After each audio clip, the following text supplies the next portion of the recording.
Bonjour à tous, moi je suis Alice Aupetit, je suis psychiatre, je travaille dans le service de psychiatrie de l'enfant et de l'adolescent du professeur Cohen à la Pitié-Salpêtrière.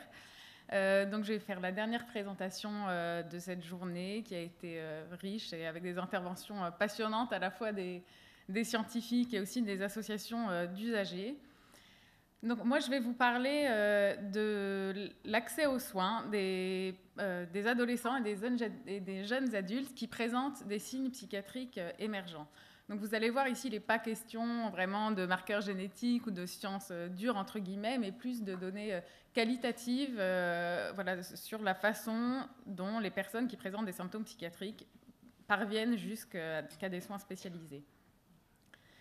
Julie Bourgin nous a parlé des enjeux de l'intervention précoce, qu'on peut résumer en 3 enjeux principaux. L'enjeu qui consiste à retarder ou voire à empêcher la survenue d'une maladie psychiatrique.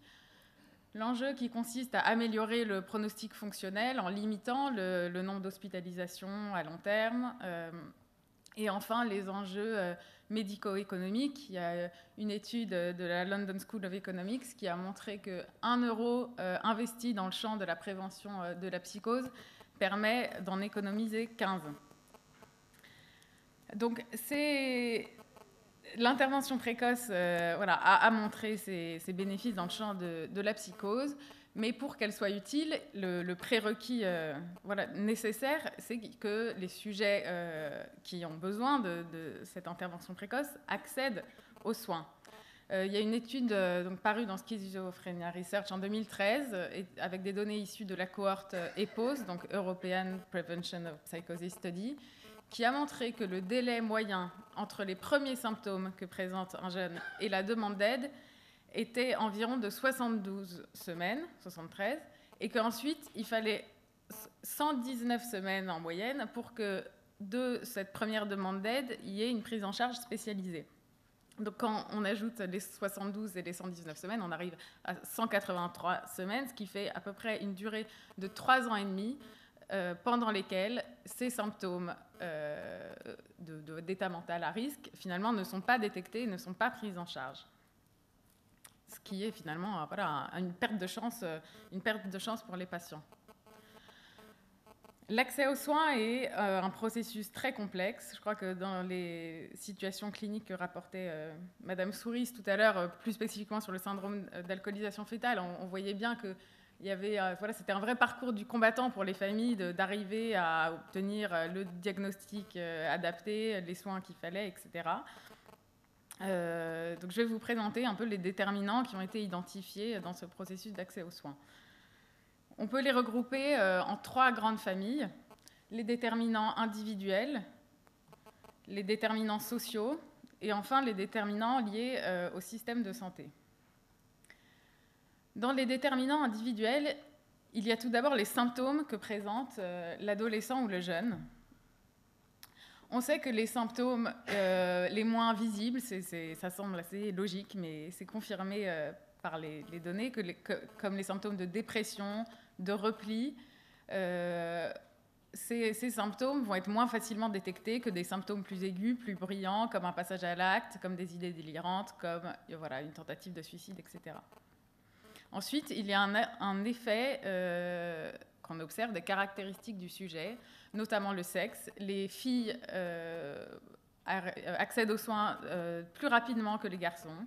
Elles font plus de psychothérapie, elles sont plus à même d'aller consulter.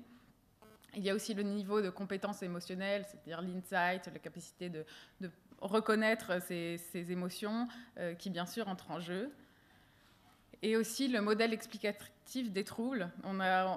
À Sainte-Anne, dans le service, on a interrogé des jeunes qui arrivaient jusqu'au centre de détection précoce pour savoir voilà, comment ils étaient arrivés jusque-là. Et ce qu'on observe, c'est qu'il y a tous les jeunes qui sont arrivés dans ce centre d'intervention précoce ont imaginé un modèle explicatif de pourquoi ce qui leur arrive.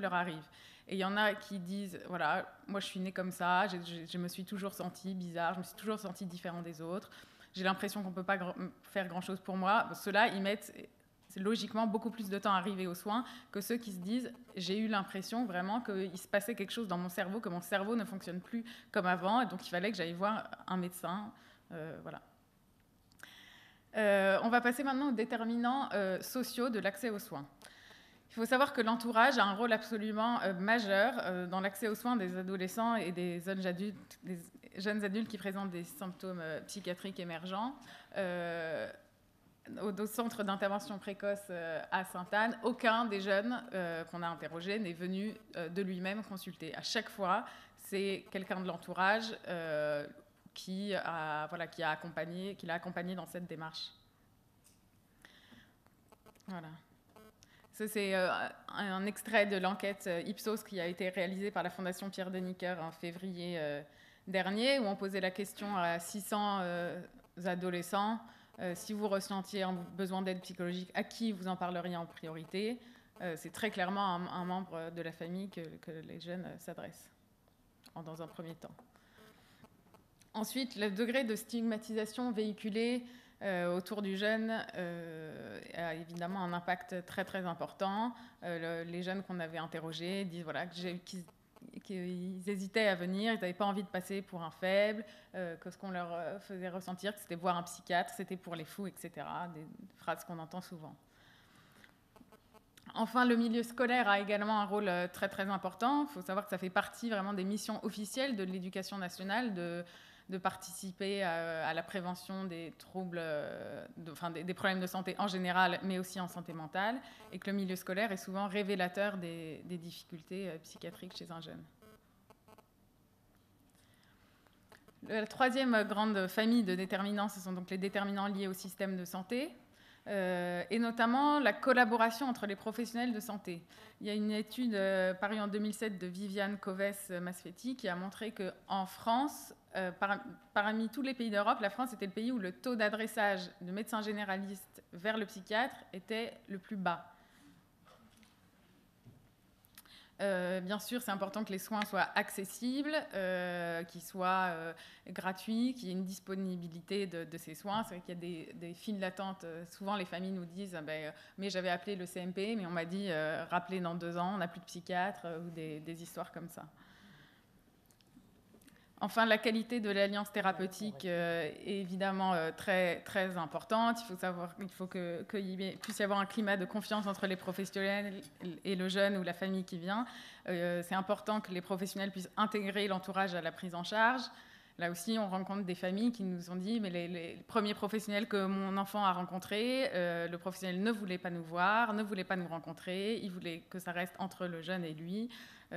Souvent, ça effraie les familles qui, du coup, voilà, ne sont plus engagées dans les soins.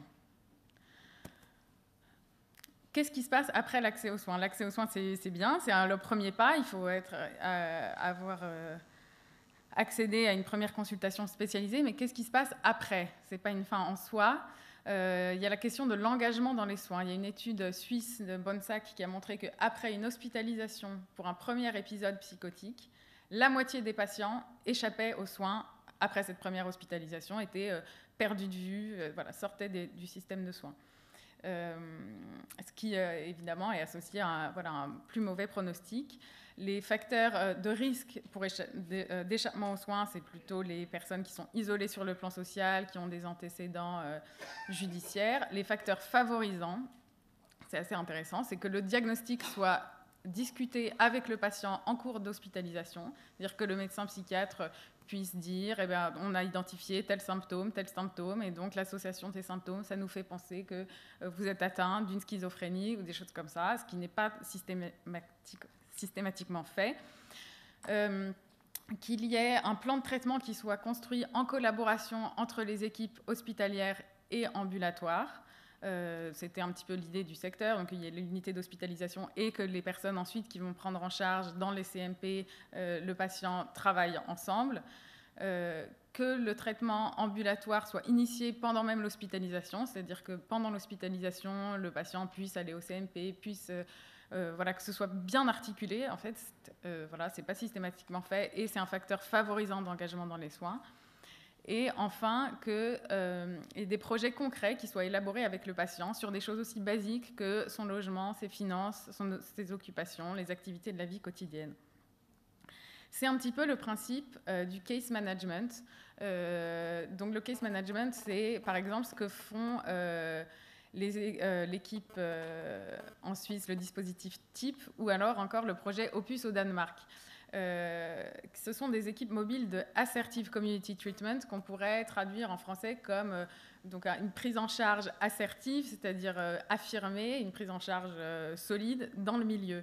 L'Assertive Community Treatment est reconnue comme une composante essentielle par les experts des psychoses débutantes, et donc il s'agit d'un petit peu de prendre en charge le patient de manière globale, en élaborant avec lui des projets concrets, de l'accompagner pour faire ses démarches, voilà. Et ces dispositifs d'assertive community treatment ont montré leur intérêt, puisque le taux de désengagement pour les patients qui sont pris en charge par un tel dispositif est de 7%, contre 50% donc pour une prise en charge standard. Voilà, donc pour conclure, il y a 3 grandes phases dans l'accès aux soins. Le help seeking, donc qui consiste, qui met en général 3 ans et demi d'après l'étude de von Reventlow, qui est le délai entre les premiers symptômes et la première consultation. Ensuite, la première consultation avec un médecin généraliste jusqu'aux soins spécialisés. Et enfin, toute la partie qui consiste à être bien engagé dans les soins. Et pour favoriser ces 3 phases, ce qu'on remarque finalement à chaque niveau, c'est que le plus important, c'est que les personnes soient bien informées. Voilà.